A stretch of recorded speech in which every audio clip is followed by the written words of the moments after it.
Une visite de 48 heures entre le 1er et le 2 juin 2016 du président ghanéen John Dramani Mahama en Côte d'Ivoire. L'un des points essentiels pour marquer l'entame de cette visite ce mercredi constitue la signature d'accords bilatéraux. À titre d'illustration, la signature à la salle des pas perdus du palais présidentiel de la convention cadre en présence des deux présidents. Convention portant d'une part réhabilitation du pont Elubo-Noé existant et de l'autre la construction d'un second. Pour deux pays liés par l'histoire, la signature de ces accords démontre une fois de plus la bonne santé des relations qui les caractérisent, comme l'a souligné le président de la République, Alassane Ouattara. Le chef de l'État ivoirien s'est d'ailleurs félicité du niveau des échanges commerciaux à hauteur de 300 milliards de francs CFA entre le Ghana et la Côte d'Ivoire. Monsieur le Président, votre visite témoigne de la qualité des liens séculaires et historiques qui unissent nos deux pays et nos deux peuples frères. Au cours de nos échanges, nous avons abordé la situation en Côte d'Ivoire et au Ghana, ainsi que les opportunités de coopération et de renforcement des liens entre nos deux pays. Bien sûr, dans des dossiers prioritaires tels que la sécurité, l'économie et la diplomatie. En ce qui concerne la situation en Côte d'Ivoire, comme vous avez pu le constater, la Côte d'Ivoire a renoué avec la paix et la sécurité.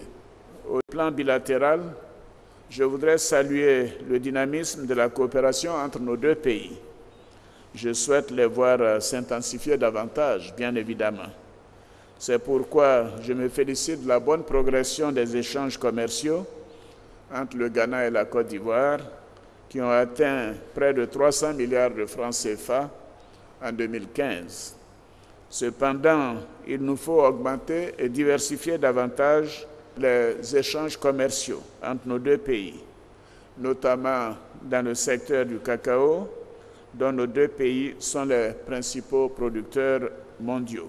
Saisissant l'occasion, le président Alassane Ouattara a évoqué le cas des 11 000 réfugiés ivoiriens au Ghana et a dit être déterminé à œuvrer pour leur retour au pays dans le cadre de la réconciliation et la cohésion sociale qui sont bien réelles en Côte d'Ivoire. Pour sa part, le président ghanéen a exprimé sa joie de se retrouver en Côte d'Ivoire à l'occasion de cette visite officielle. Il a promis de continuer à travailler de concert avec le président Alassane Ouattara pour permettre à la Côte d'Ivoire et au Ghana de poursuivre leur chemin ensemble et de connaître un développement harmonieux. Le Ghana et la Côte d'Ivoire sont comme des jumeaux nés de la même mère. Et si vous regardez la démographie de nos deux pays en termes de population, en termes de culture, en termes d'économie, il y a tant de similitudes entre nous et cela nous donne une plateforme parfaite pour continuer de travailler à rapprocher nos pays et intégrer nos peuples. Nous collaborons depuis de très nombreuses années. Le Ghana et la Côte d'Ivoire ont entretenu des relations diplomatiques excellentes au cours des années et nous espérons que ces relations diplomatiques vont se renforcer à travers les contacts interpersonnels. Les gens doivent pouvoir voyager d'un pays à l'autre sans tous les goulots d'étranglement qui entravent le commerce entre nos deux pays. Nous pouvons faire davantage en termes de commerce, d'échanges commerciaux. Si nous mettons certaines choses en place, nous pourrions relever le niveau des échanges économiques entre nos deux pays et nous allons continuer de travailler dans ce sens. Cette cérémonie à la salle des pas perdus a été riche en émotions.